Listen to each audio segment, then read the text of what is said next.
Hi everybody, it's Tina Plackinger. Welcome to my channel.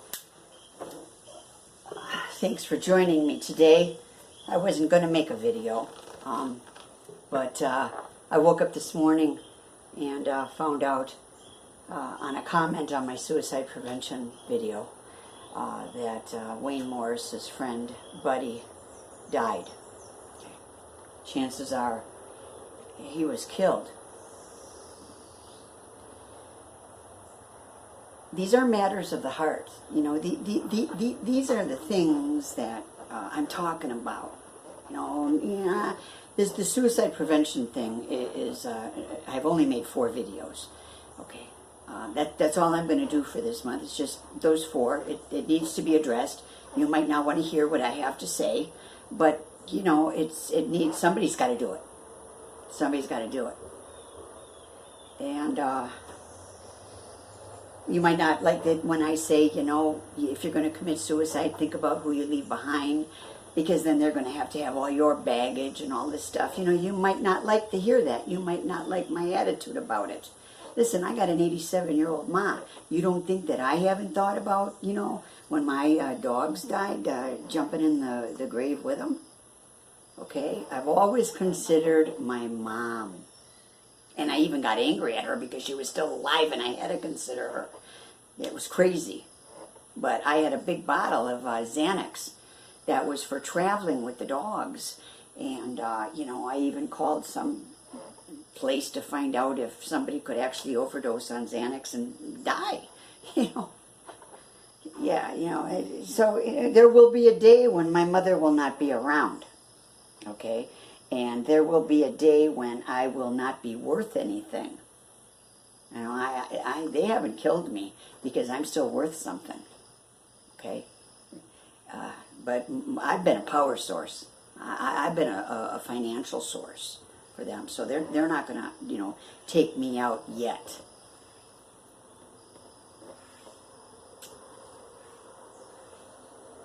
Matters of the heart. What do we got here? A 285-pound guy, a tough guy, a machinist or whatever, you know, and they take out his bird, his 3-ounce bird. Why? Because it's a matter of the heart. My little dog Tootsie, which some people don't want to hear about, but you know what? They gave that, this area, they gave that dog to me with cancer on his side. Okay, I took the dog to the vet. The vet came over. You know, here when you're in the country, the vets come to the house. And, you know, nothing, I was told to not worry about it. You know, set up from the gate. You know, let's bring her to her knees. You know, she may be strong with iron, but we're going to bring her to her knees. And then that puffs them up. You know. I'm going to be doing a video on a movie review on Steven Schellenberger's The Spark. But anyways, yeah, they get off on stuff like this. You know, back in the day when Al Capone ran the south side of Chicago, okay, he had a lot of power. And he actually was the guy that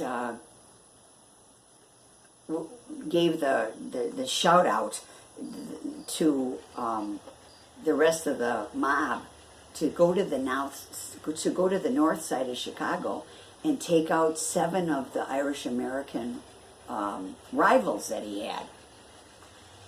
And they did that. They went into a garage posing as police officers, lined the guys up against the wall, shot them all down dead, and it was called the St. Valentine's Massacre. Somebody's cutting their lawn. Yeah, so called the St. Valentine's Massacre. And anyways, back in those days, you know, the mobsters, they went and they murdered their own, okay? They didn't include family. They didn't include the wives and stuff like that. They just went to the other mobsters and took care of them. Then the younger generation grew up and things started to change, they figured, well, let's not take out this mobster, let's take out his son. This way we can watch him suffer. Okay? So if there are any morals, principles, and values at all in organized crime and murdering, people, those things have been washed aside with the younger generation. Well, now we've got this group that tortures us, okay, and goes after our pets, takes out our pets. Because you see, when you've got somebody who is wiped clean of everything, okay, job's been taken away, mates been taken away, friends have been taken away, family members have been taken away, well, there's that one love connection, they move on in and they take that out. I may not make the fanciest videos. I may not know a whole lot about a bunch of stuff. But I know how to stay in the fight. And I know that, you could have 1,400 people in your back pocket from all over around the world. And not one of them can help you out. I know what that's like. Not one of them can help you out with the injustices that are being done. But there is one that can keep you in the fight, and it's Jesus. And you might not want to hear about that, but it's true. Somebody has got to be praying for me. And I know that it's been my mom. I know that. The times that they have tried to cause me to be killed in accidents or to be maimed. I mean, I used to be pulling around a 15-foot trailer behind me, and if I didn't have that chain wrapped around the bumper and the tongue and all that stuff, they changed out the ball underneath the hitch.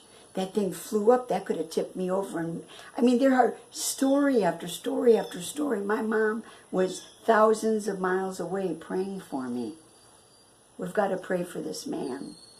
We have to pray for him because, you see, these are the things, when we're hanging on by a thin thread, these are the kind of things that can take us out. We may not have picked up a drink in 2 years, but these are the kind of things that'll make us pick up that drink.